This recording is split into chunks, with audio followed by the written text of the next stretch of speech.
My name is Lenora May Carter. I am 58 years old. I grew up on a dusty road in southern Georgia and moved north after I met my husband.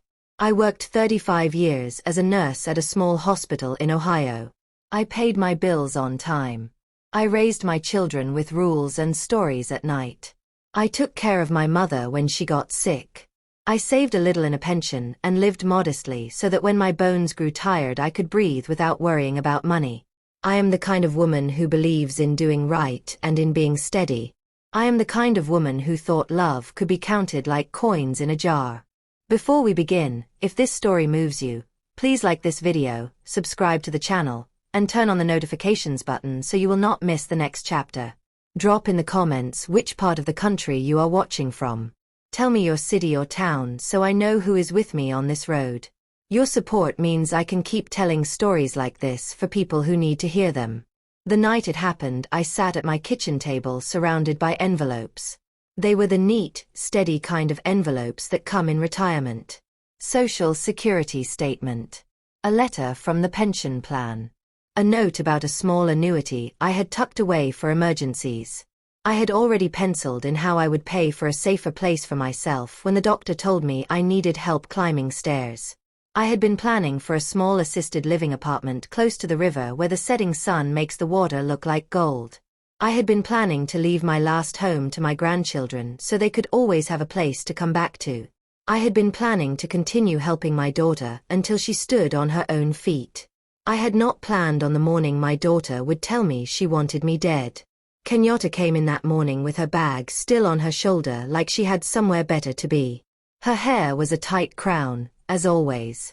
Her voice was tired. She is 35 now, with a mouth that learned early to be sharp. I could see the lines around her eyes from worry. I had been helping her with money for years. I paid for job training when doors closed. I put money on a card when bills piled up. I lent my car for trade and for interviews.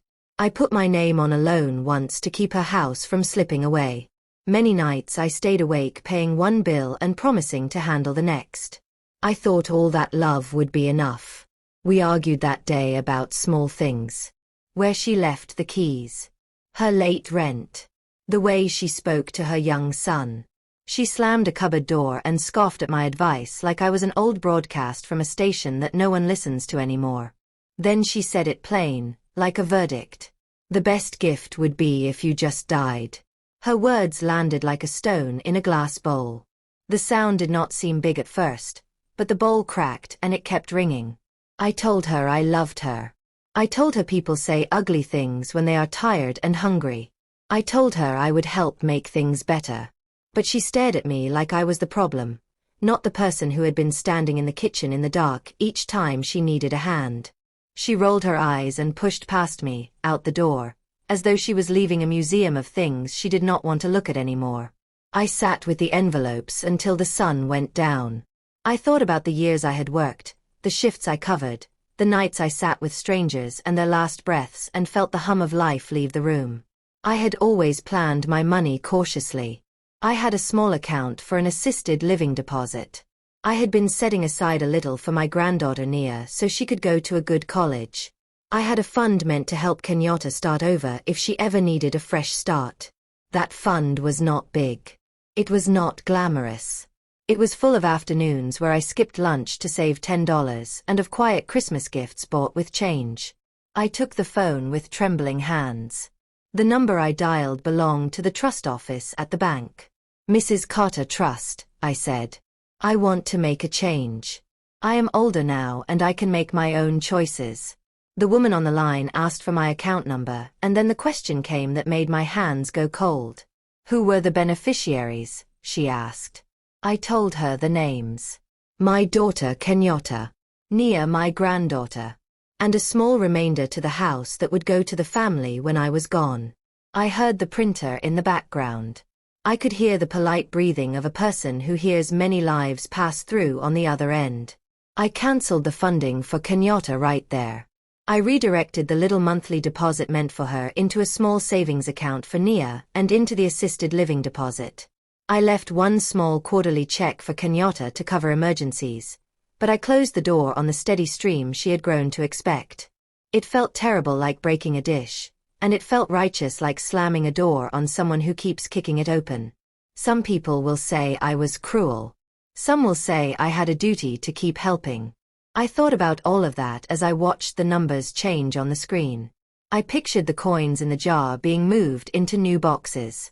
I pictured Nia with a better shot at college. I pictured myself with a room where I could climb the stairs again and not have to think about falling. I pictured the look on Kenyatta's face when she found the mail was thinner than usual. I had imagined many things. I had not imagined what she would do next. By the time night settled in and the street lamps made small moons on the pavement, I had a small, cold satisfaction in my chest. Not joy. Not relief. Just a quiet settling. I did not lie down that night. I sat by the window and watched a car pass slow, its headlight like an eye. I thought of the last time my mother told me to stand up for myself. I thought of the late nights I had sat by a sick child and promised I would not leave them. I thought of how a promise can bend into something soft and then snap. The next morning there was a knock at the door that sounded like trouble. Kenyatta was there before I opened. She had a look that told me she knew something had changed. Her voice when she spoke was low. "You think you can just take everything away and not pay for it," she said. She did not call me mother. She did not ask why. She demanded. She slammed the palm of her hand on my table, and something inside me returned that same old steel I once had when I left home with a suitcase and a song. I met her hand with my voice. I told her what I had done. I told her why I could not live with the way she had said those words. I told her the stories of my late nights and of my savings and of the afternoons I had skipped so she would have. She stared at me for a long time. Then she smiled in a way that made me sick. "You think you can stop me," she said. "That is not how the world works." She turned and walked back down the path like a woman who already had a map. I watched her go and felt something move in me the way a river moves after a dam is cracked. I wanted to shout and I wanted to forgive and I wanted to teach her the price of words. I wanted to show her that my life was not an allowance to be played with. At the edge of the yard, she stopped and looked back. Her face was set like stone. She nodded once, small and hard, and then she left. I closed the door slowly. I thought I had made the hardest choice I would ever make. I thought I had protected myself. I thought I had acted like the woman my mother taught me to be. Then the phone rang and the voice on the other end said a name I had not expected. It was a number that would bring a new set of shadows through my doorway. The voice said 3 words that made my stomach fall into the space where my sleep used to be. "We found a problem." I did not answer right away. The phone sat in my hand, heavy like it knew something I did not. The man on the line repeated himself. "We found a problem." His voice was steady but too calm, the kind of calm that comes before bad news. I finally breathed and whispered, "What problem?" "This is Mr. Dawson from the pension office," he said. "We received a request this morning about a change to your beneficiary accounts. We just need to confirm if you personally filed that request. Because the timing, well, it raised a flag." I gripped the edge of the chair. "Yes," I said. "I filed it myself." "Is there something wrong?"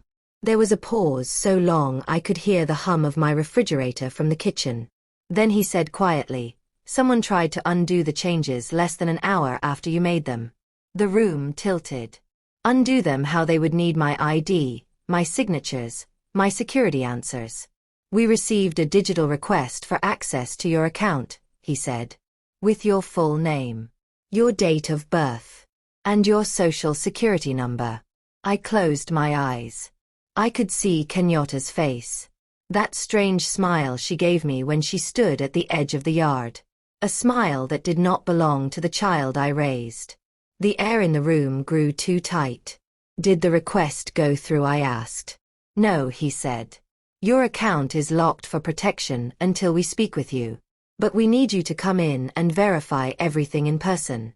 I hung up and leaned back in the chair. My heartbeat was loud.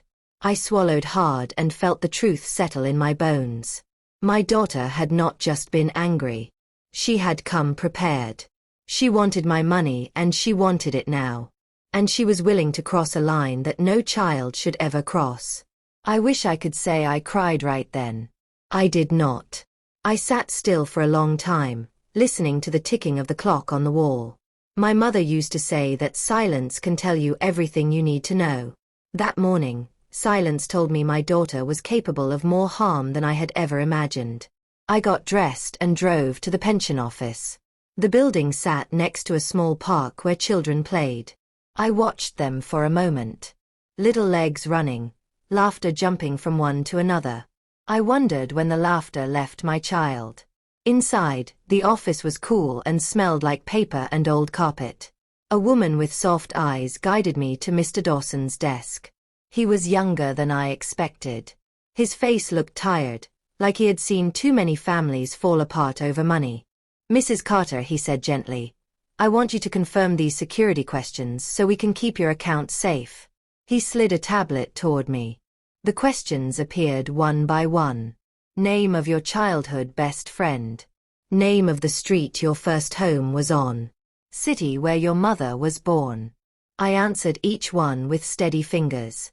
When he finished, he sighed in relief. "Thank you. Your account is secure now."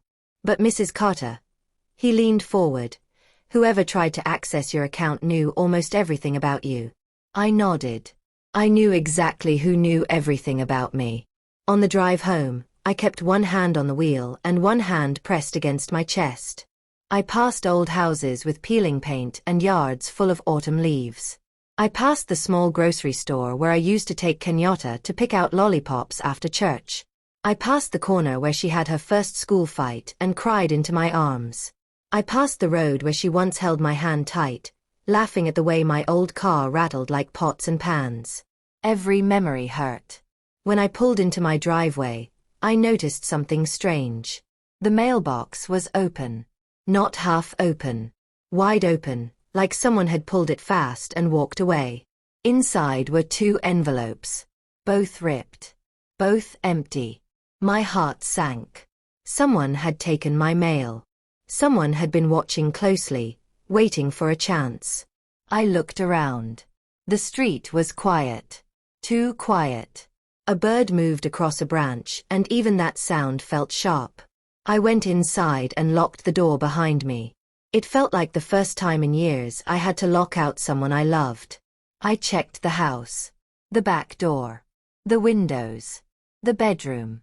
Everything was closed, but I still felt unsafe. I sat in my recliner and stared at the wall, wondering how my life had turned into a place where I feared my own child. My phone buzzed. A message. Not from a number I knew.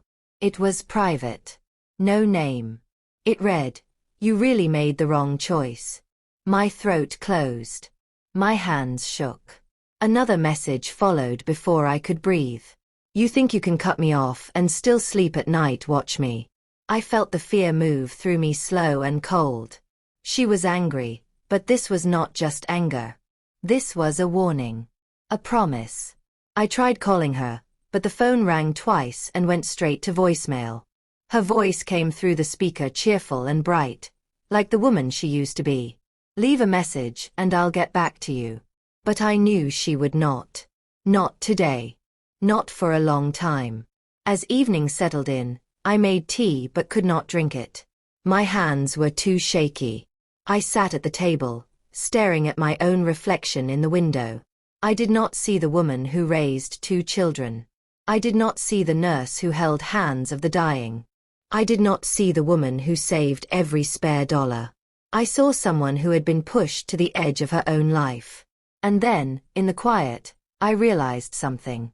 If my daughter had my social security number, my birth date, my personal information, then she could do more than try to access my pension. She could take my whole life apart one piece at a time. I rushed to my computer and checked my bank account. At first the page stayed loading, swirling like a slow storm. Then the numbers appeared. And my stomach dropped. A withdrawal had been attempted. Not completed, but attempted. Enough for the bank to freeze my account until I came in person. My own daughter was trying to drain my savings. The same daughter I once carried to the ER at 2 in the morning with a fever. The same daughter whose school projects I stayed up late helping with. The same daughter I fought for when teachers said she was too difficult. I covered my mouth with both hands. A soft knock came at the front door. Not loud. Not hurried. Soft. But steady. I froze. No one knocked like that except two types of people. A neighbor. Or someone who did not want to draw attention. The knock came again. And this time, a voice followed. Mrs. Carter. It is important we speak with you. A man's voice. Calm. Professional. But firm. The kind of voice that meant this night was about to get worse. I did not move at first. The voice at the door was too steady, too controlled. I had worked around detectives and social workers long enough to recognize the tone. It wasn't the voice of someone coming to borrow sugar. It was the voice of someone bringing news that could change a life. Mrs. Carter, the man repeated. I am not here to cause trouble. But I need to speak with you as soon as possible.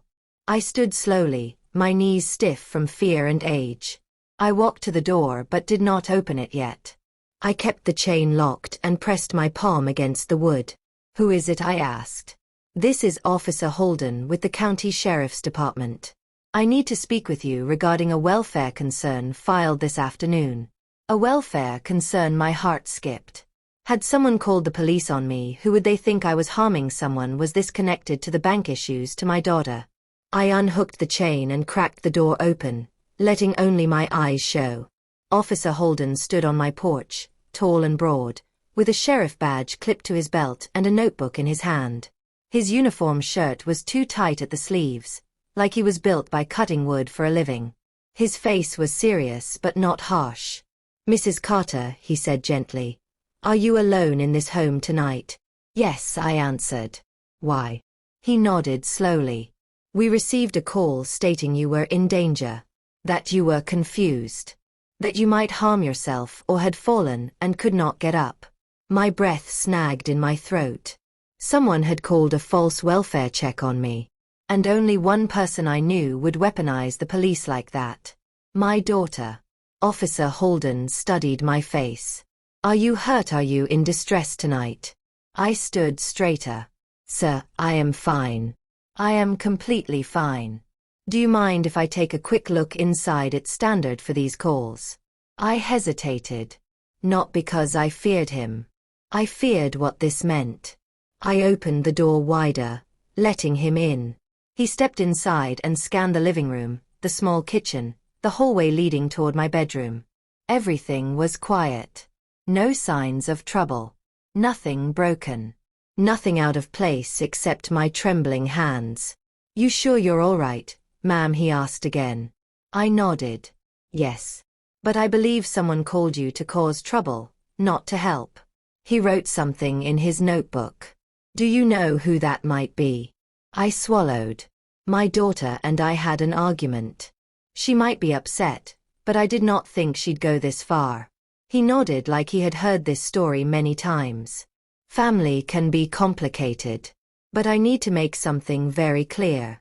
These false calls can lead to serious consequences. If someone continues making them, we will investigate it as harassment. The word harassment made something heavy loosen in my chest. Someone finally saw what was happening. Before he left, he offered something unexpected. If anything else happens, if you feel unsafe or unsure, you call our office directly. Ask for me. People take advantage of seniors more than you know. You don't have to deal with that alone. When the door closed behind him, I sat on the couch and let the quiet wrap around me like a thin blanket. The officer's visit confirmed what I feared.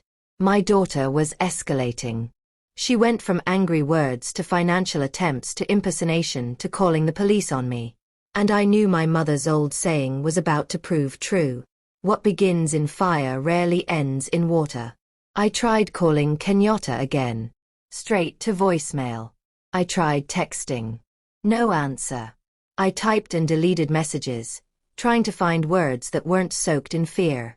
Around 7:30, The house grew dark except for the lamp beside me. I made myself a sandwich I could not eat. I forced myself to breathe steady. I told myself not to jump at every noise. Then, at 8:10, my phone rang. A number I did not recognize. But not a local one either. I answered cautiously. "Hello." A young woman's voice came through. Soft. Nervous. "Is this Ms. Lenora Carter?" "Yes." "Who is this?" "This is Evelyn from North Valley Medical Clinic." I need to ask you something important." North Valley, I had not been there in months. The last time was for blood work. She cleared her throat.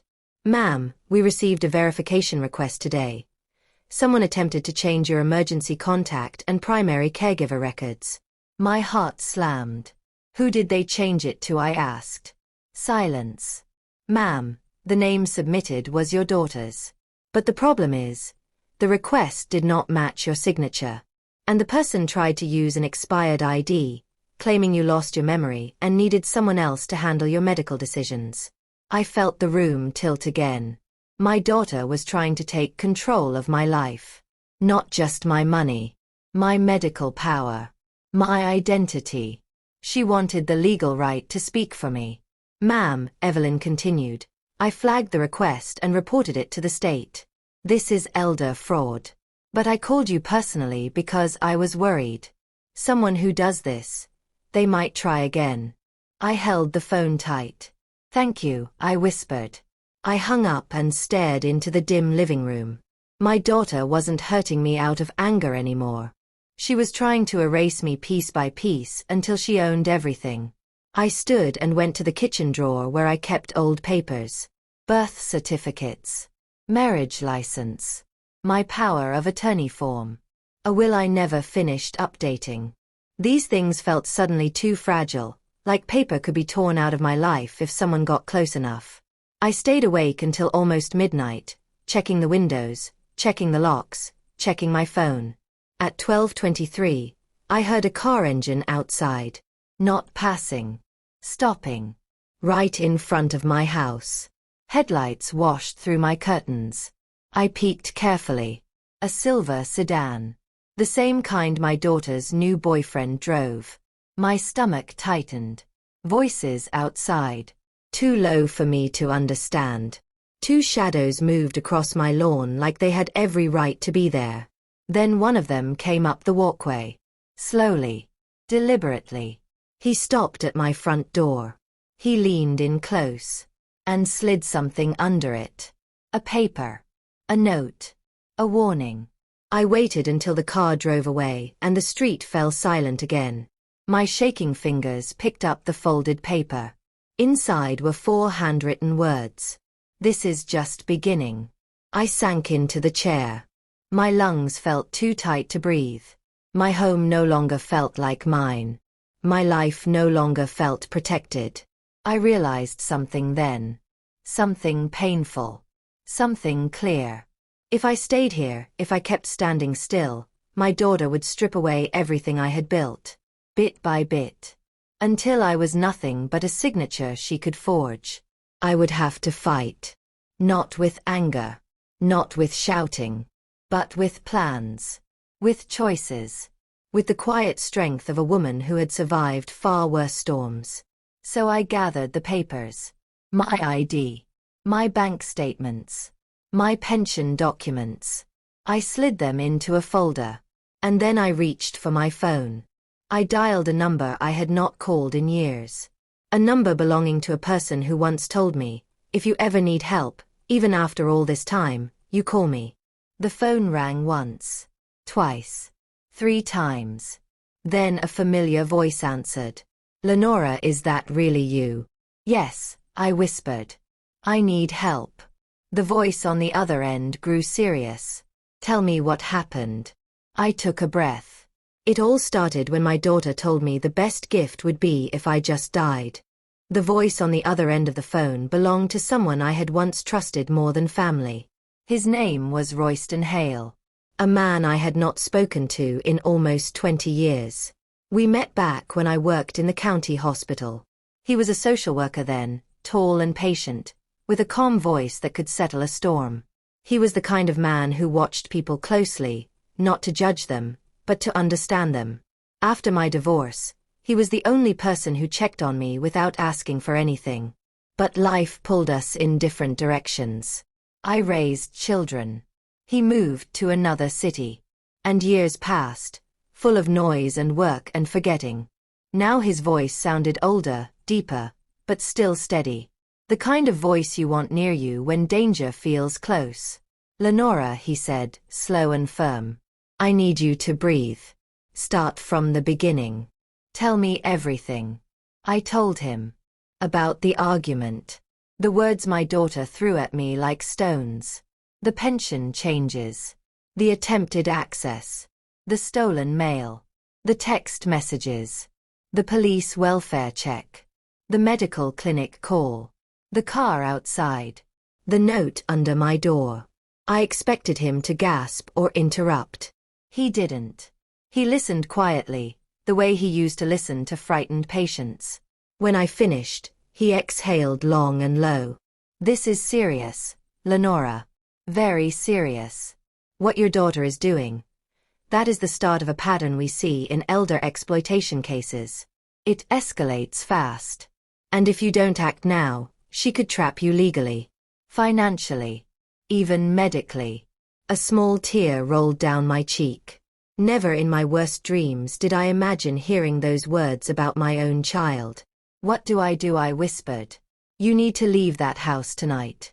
Tonight I looked around my living room. My pictures. My old couch. My mother's quilt folded on the rocker.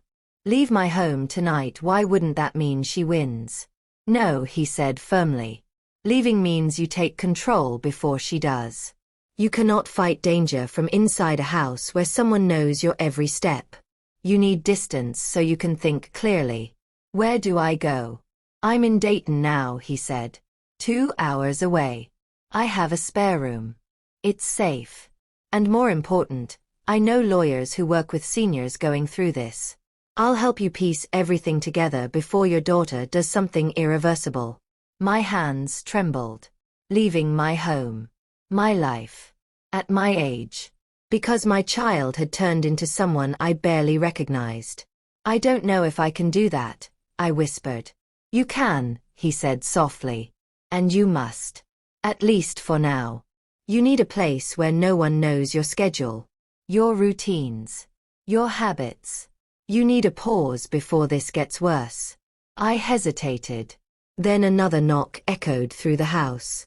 Not hard. Not soft. A slow, dragging knock. Like someone using their knuckles without any hurry. I froze. Royston's voice sharpened. "Lenora, who is that?" "I don't know," I whispered. "Do not open the door," he said immediately. The knock came again. I stepped back from the door. Whoever was outside didn't speak.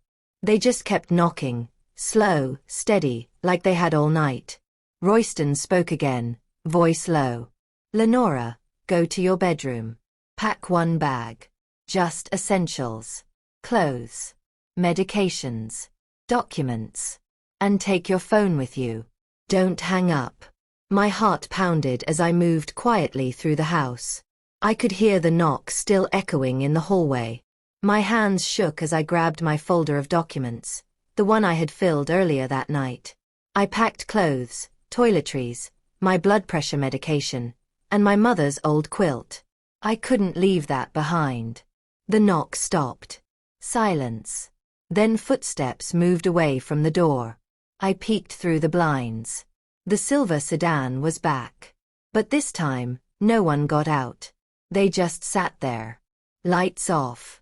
Engine running low. They were watching my house. Waiting.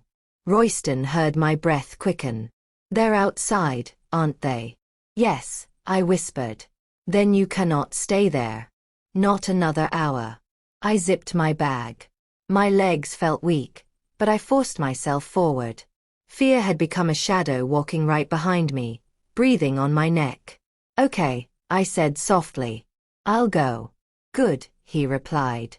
"I'm leaving now." I'll meet you halfway at the old truck stop off Highway 32. The one with the big red sign. Be careful.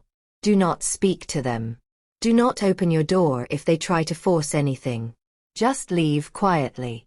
I grabbed my keys, but when I reached the back door, I froze again. Someone had put something there too. A small object leaned against the door. I bent slowly and picked it up. It was a photograph. One of me and Kenyatta. From years ago. When she was maybe 8. Smiling wide, missing a front tooth. Hugging my waist. Back when she used to call me mommy instead of talking to me like an obstacle. On the back of the photo was a new set of words. You either fix this or I will. My knees wobbled. I pressed a hand to the counter to steady myself. My child wasn't just angry. She was unraveling. And I was standing in the crossfire of a storm I never asked for. I whispered into the phone, Royston, I'm leaving through the back. I need to go now. His voice was steady. I'm already on the road. Drive safe. And remember, this is not your fault. Her choices are not your burden to carry. I slipped out the back door into the cool night air. My street was quiet except for the low purr of the silver sedan engine. I moved fast, staying low, each step feeling louder than the one before. When I reached my car, I unlocked it as quietly as possible, slid inside, and cranked the engine. The silver sedan's headlights flashed on instantly. They knew. They had been waiting for me to move. My pulse hammered. I pulled out of the driveway, my tires crunching on gravel. The sedan pulled forward too, slowly at first, then quicker. I got to the end of my street and turned sharply. The sedan stayed behind me. Not close. Not far. Following. I pressed harder on the gas, hands gripping the wheel. My breath came in shallow waves as I headed for the highway. I whispered into the phone, Royston, they're following me.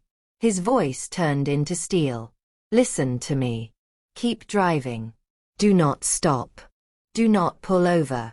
I'll meet you soon. Just hold on. I swallowed hard. But the road ahead stretched long and dark. And I knew this was only the beginning of the night that would change everything. The highway at night feels like a different world. The trees look taller. The shadows look deeper. And every pair of headlights behind you feels like a threat waiting to grow teeth. I kept both hands tight on the wheel, my eyes flicking between the road and the rearview mirror. The silver sedan stayed behind me. Never too close, never too far. Just enough to let me know I wasn't alone.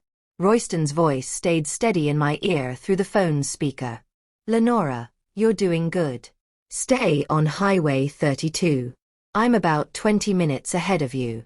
Just keep your speed steady. Don't make sudden turns. I tried to breathe slow, but my heartbeat kept running ahead of me. The highway lights stretched in long yellow stripes on the pavement. My car felt small, too small, like it could be swallowed by the dark if I blinked too long. Royston, I whispered, my voice cracking. What if they try something? Then you keep driving. And you get to me. We'll handle whatever comes next together. Only one other person had ever spoken to me with that type of assurance. My mother. On nights when the world felt heavy, she would put her hand on my back and say, you ain't alone unless you choose to be. I held on to that memory like a rope. The sedan behind me changed lanes, dipped beside me, then slipped back again. Testing me. Watching me. Waiting for the moment I would panic. But I didn't stop. I didn't slow down. I didn't give them anything. 10 miles passed. Then another 7. Sweat gathered on my palms. My shoulders hurt from how tight I held myself. Then Royston said suddenly, Lenora, listen. You'll see a small exit coming up soon. Old Mill Road. Don't take it. They might try to force you off there. Stay straight. Do you hear me? Stay straight. Straight. Yes. I hear you. I swallowed hard and focused. The silver sedan drifted closer to my bumper. Too close. I felt the tension rise in my throat. Then, A text message popped up on my screen. From an unknown number. Turn off at the next exit. If you don't, things will get worse. I stared at the message, my fingers trembling. Royston heard me go silent. Lenora, what is it? I took a shaky breath. They want me to get off at Old Mill Road. Royston cursed under his breath. Do not turn. I don't care what they say. Keep going. The next sign appeared. Old Mill Road, exit 1 mile. The silver sedan sped up. They moved beside me again. Their window rolled down. My chest tightened. A man leaned his head out just enough to be seen. Not well. Just the outline of him. But I recognized the shape of his jawline. It was Kenyatta's boyfriend. Darius. A man I never trusted. Not with her. Not with anyone. His lips moved, though I couldn't hear what he said. But the look on his face told me it was not a plea. It was a warning. The sedan swerved closer, pushing me toward the shoulder. I bit down hard on my fear. Royston, I cried out, they're trying to force me. Keep the wheel straight, he said sharply. Do not let them push you off the road. You stay with me. You hear me? You stay with me until I reach you. The sedan tapped my back bumper. Once. A small hit. Testing what I would do. I gasped. Another message buzzed. This doesn't have to get ugly. My throat closed. Why would my own daughter send someone after me like this? Why would she want me to be this afraid? Why would she want to chase her mother down a highway like a criminal? The exit sign approached. Old Mill Road. A dark, unlit stretch that led to nothing but farmland. Darius leaned out the window again and shouted something I could not hear but understood perfectly. Turn. Now. I didn't. I stayed straight and pressed harder on the gas. My old car shook, but it held. The sedan jerked forward like they would try again. Then suddenly, Royston's voice barked through the phone. Lenora, slow down. Now. There's a county truck ahead of me. Flash your lights twice so I can see you. Hurry. I blinked back tears and flashed my headlights twice. Up ahead, I saw it. A large county utility truck parked sideways across a small service road entrance, blocking half the lane. And beside it, Royston. Tall. Solid. Standing in the glow of the truck's hazard lights. He waved his arm urgently. Come in here. Right here. I slowed and turned sharply into the service lane, gravel crunching under my tires. The silver sedan tried to follow, but the county truck blocked them. They slammed their brakes, skidding, horn blaring. Royston stepped forward, tall and unshaken, and held his flashlight high, signaling a warning. The sedan paused, then reversed angrily and sped back toward the highway. My whole body shook. I pulled into a small clearing, parked crookedly, and burst into tears. Royston came to my door, opened it softly, and helped me out like I was something fragile. His arms wrapped around my shoulders, steady and warm. You're safe now, he whispered. I've got you. Let it out. You're not alone. I cried into his shoulder, years of fear, guilt, confusion, and heartbreak spilling out. After a while, Royston eased me into the passenger seat of his truck. He gathered my bag from my car, locked it securely, and said gently, "We're leaving your car here for the night. I know the sheriff in this area. It'll be safe. But you're coming with me now." I nodded weakly. As he drove us away from the dark clearing, he spoke in a firm, steady voice. "Lenora, what your daughter did tonight crossed a legal line. This is no longer family conflict. This is criminal. And tomorrow, we're going to protect you properly. Not just with fear. Not just with hiding. We're going to do this the right way." I wiped my eyes. "What do you mean?" He looked ahead at the road, his jaw set. "Tomorrow morning," he said, "we're filing for a legal protective order. And we're opening an elder exploitation case against your daughter and the man she sent after you." My breath caught. It felt heavy. Final. But also, like a door closing on something poisoned. Royston added softly, You didn't choose this fight. But you are going to finish it.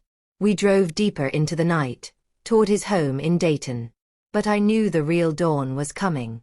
And when it did, nothing in my life would ever be the same again. Royston's house sat on the edge of a quiet neighborhood in Dayton. A wide porch. A dim yellow light glowing from the window. A place that felt steady, like it had its own heartbeat. When we pulled into the driveway, the world finally stopped shaking around me. "Come inside," Royston said gently. "It's safe here." Those words were a soft blanket after a long, cold night. His home smelled like cedar, coffee, and old books.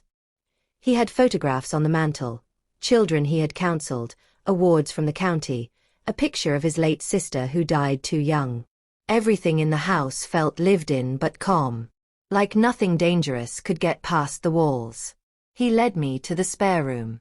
I dropped my bag onto the bed and sat down. My legs felt too fragile to keep holding me up. Royston sat beside me. "You should get some rest. You look exhausted." I shook my head slowly. Rest was impossible. Not when my own child had chased me in the dark like prey.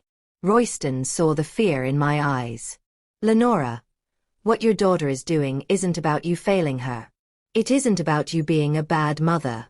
It's about her wanting control. And when control is taken away, some people break in violent ways." I closed my eyes. His words made a weight shift inside me. A heavy truth I had been avoiding for years. Kenyatta was not breaking because she was hurting. She was breaking because she was losing the ability to manipulate me. Royston stood. "I'll make tea. Chamomile. It'll help." While he was gone, I glanced at myself in the small mirror by the bed. My face looked older. Not because of age, but because of fear. Lines that never existed before had settled around my eyes. My hair had come loose from its bun. I barely recognized the woman looking back at me. A mother fleeing her own child. Royston returned with 2 cups. He sat across from me. "Tomorrow, we go to the courthouse. We get the protective order. Then we talk to a lawyer I know, Ms. Porter. She specializes in elder exploitation cases. She doesn't lose." I nodded weakly. "Do you think the law can stop her?" "The law can protect you," he answered firmly.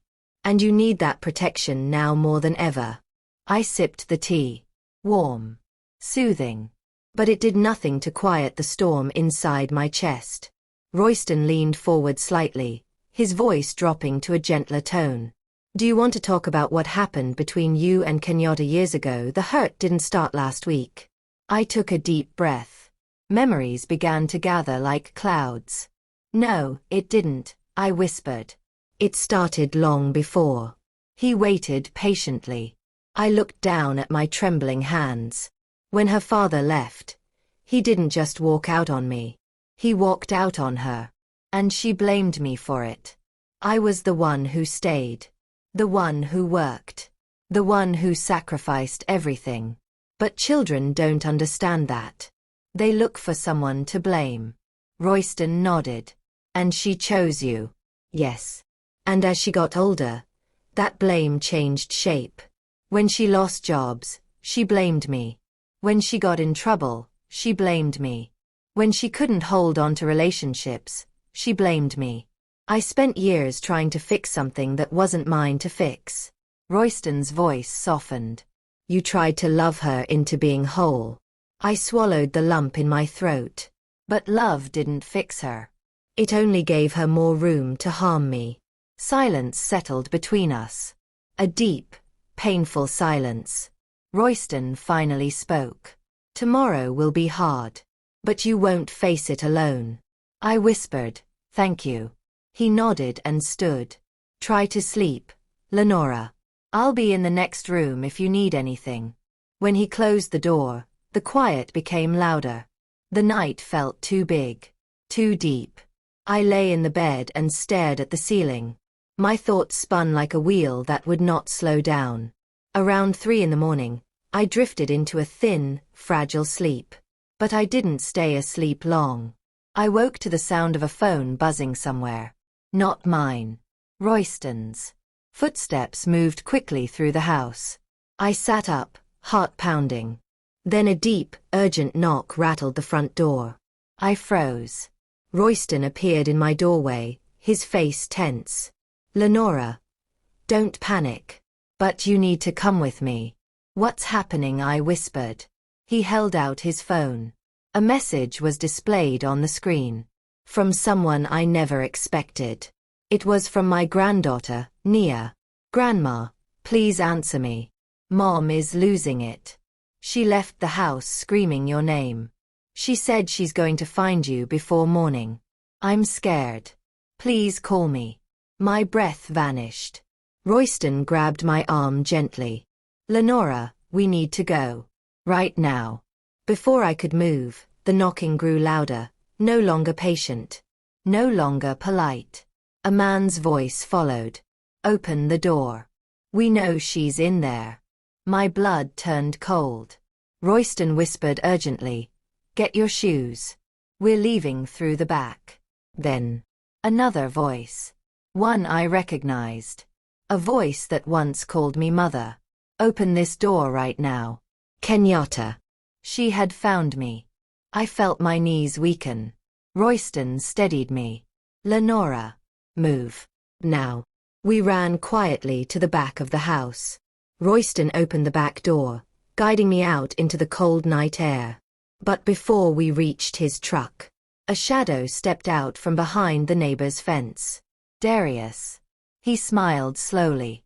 "Going somewhere." Royston pulled me behind him.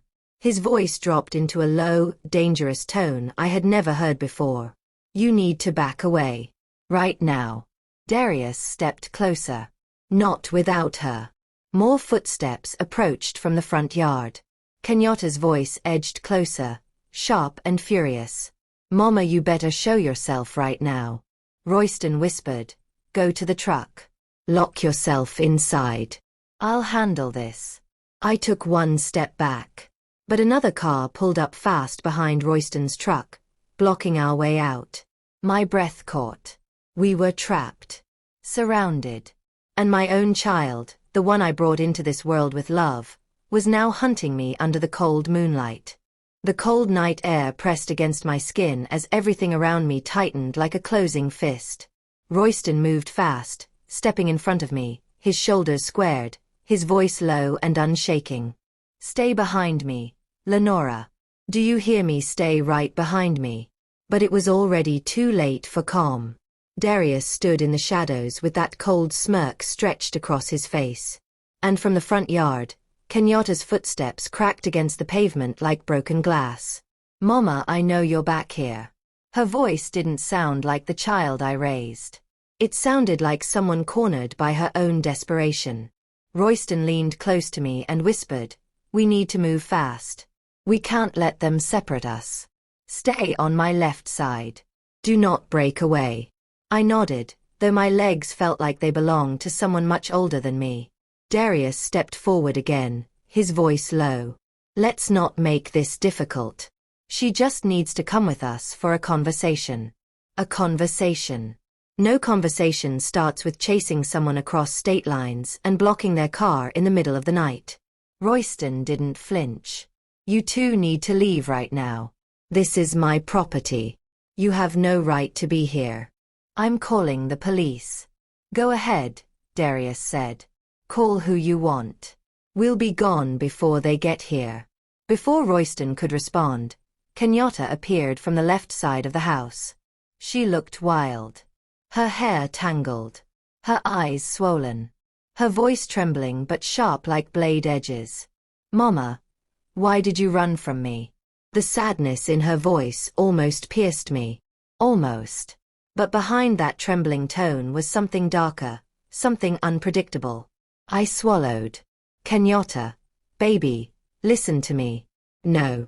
She snapped, her voice cracking. "Don't baby me. You took what was mine. You think you can just cut me off and run away and hide behind some old man." Old man. The insult barely scratched Royston. His expression didn't shift. He stayed focused. Steady. Kenyatta stepped forward, pointing at me. You owe me. Everything I am, everything I have, I only had because of you. So now that you finally got a little money, you think you can just keep it all to yourself. My heart broke. She wasn't crying because she loved me. She was crying because she lost control of me. Kenyatta's voice rose again. I'm not starting over. You hear me, I'm not. I deserve what you saved. You promised you'd always take care of me. I shook my head slowly. Baby, taking care of you was never the problem. The problem is you hurting me. You using me. You threatening me. I can't keep letting you do that. Her face twisted into something painful and furious. You're choosing them over me. You're choosing money over me. You're choosing strangers over your own daughter. I felt my voice go soft, trembling. I'm choosing myself. For the first time in a long time. That broke something in her. She screamed, a sound so raw it made the night itself flinch. Kenyatta lunged, but Royston stepped forward, blocking her instantly. She shoved him, but he didn't budge. Move. She shouted. Move or I swear. You're not touching her, Royston said quietly. Darius's eyes narrowed, realizing Royston wouldn't back down. He stepped forward. Big mistake. Royston shifted, placing one foot behind him like a man who had handled unpredictable people before. Suddenly, a cell phone buzzed. Kenyatta froze. Darius froze. Royston froze. My heart pounded as Kenyatta slowly reached into her pocket. She looked at the screen, and her expression crumbled. It was Nia. Mama. Grandma. Please stop. I'm scared. Kenyatta let out a trembling breath, her hands shaking. For a split second, I saw my daughter, the girl who used to run laughing into my arms, who used to fall asleep on my shoulder. But the moment shattered when she lifted her eyes back to me. You're trying to ruin my life, she whispered. Her voice wasn't angry now. It was broken. I stepped forward slowly, ignoring Royston's quiet warning. Kenyatta's lips quivered. Why didn't you just give me what I needed? Why couldn't you trust me? Why could you help everyone else but not me? Her voice kept rising with each question until she was almost shouting again. I helped you for years, I said softly. But helping you turned into losing myself. And I can't let you destroy me just to feel whole. That's not love, Kenyatta. That's drowning. She stared at me like she didn't understand. Then her face hardened. So that's it. You're choosing to turn your back on your own daughter. Yes, I whispered. Before you destroy me entirely. Her eyes flickered. Her jaw clenched. Something inside her snapped. Fine, she hissed.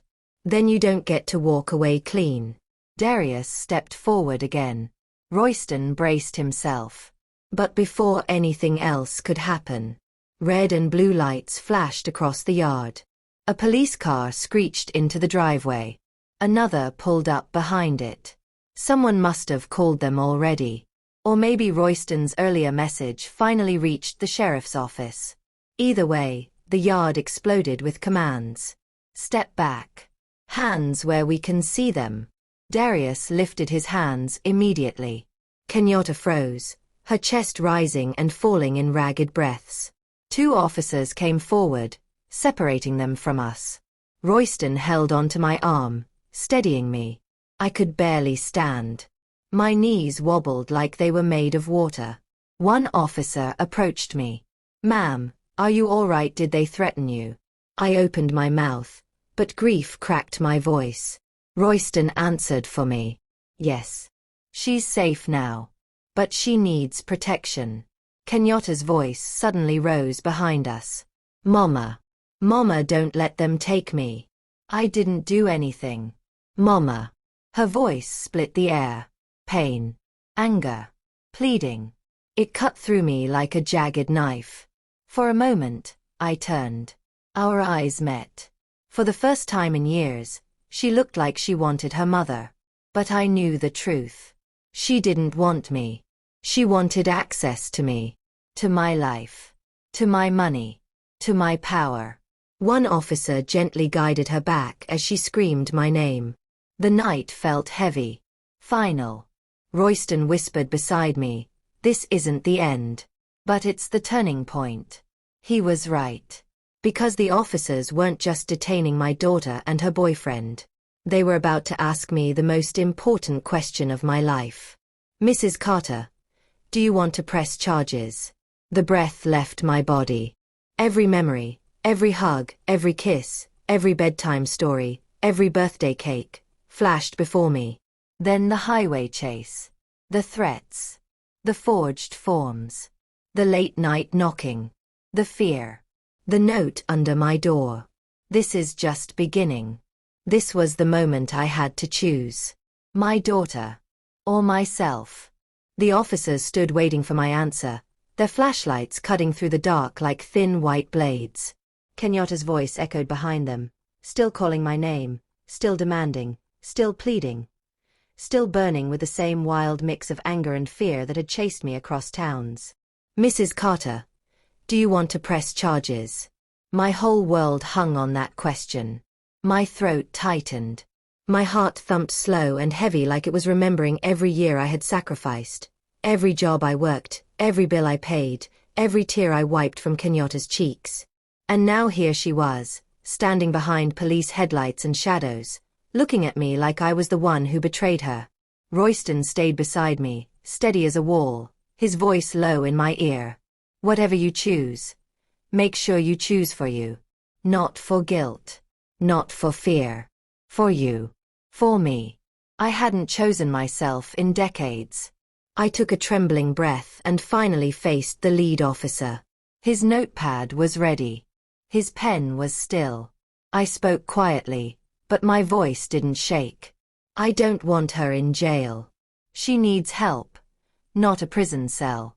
She needs someone who can finally tell her no. And protect me while they're doing it."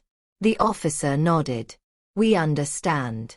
Then he added gently, "We can file for a protective order immediately.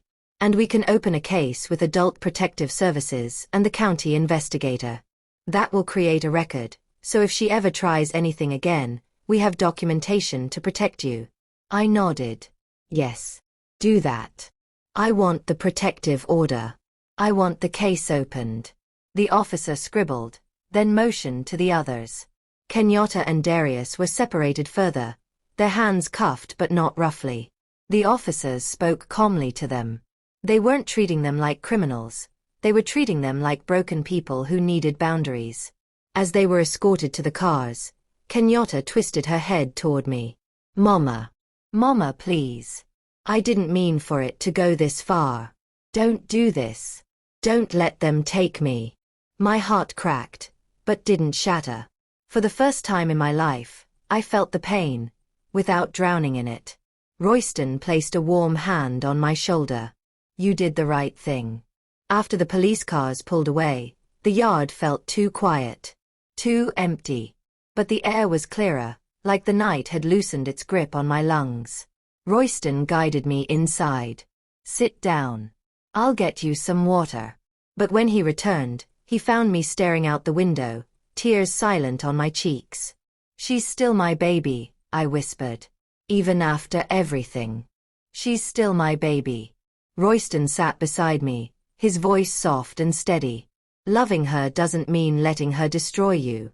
And you didn't abandon her tonight. You saved her from herself. And you saved yourself too."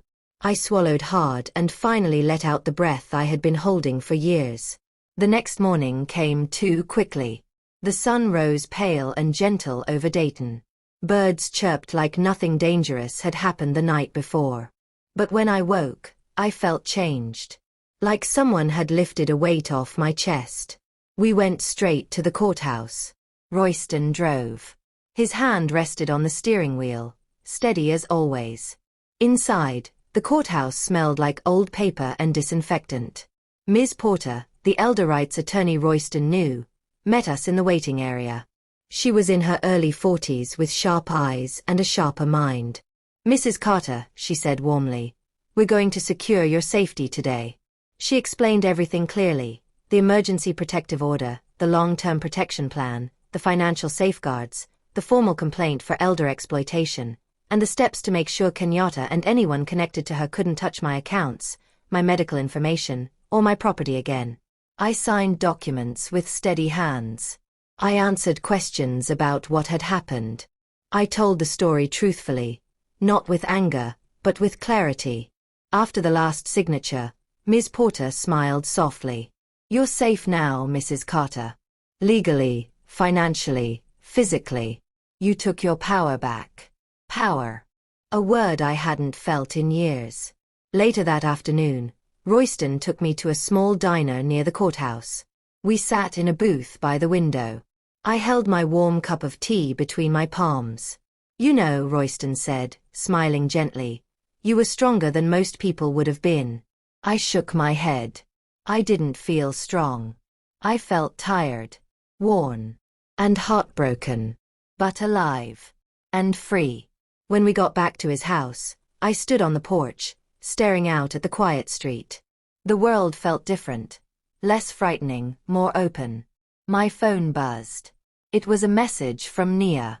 "Grandma, thank you for staying alive. Please don't ever disappear again. I love you."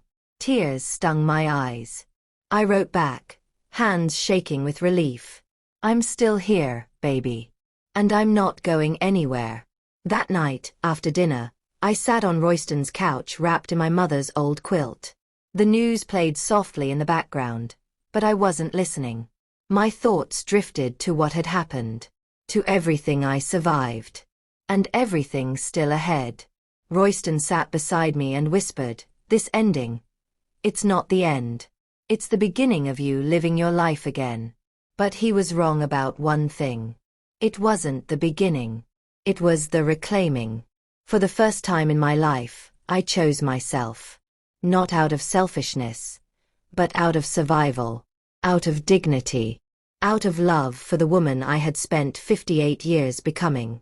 And because of that choice, I won.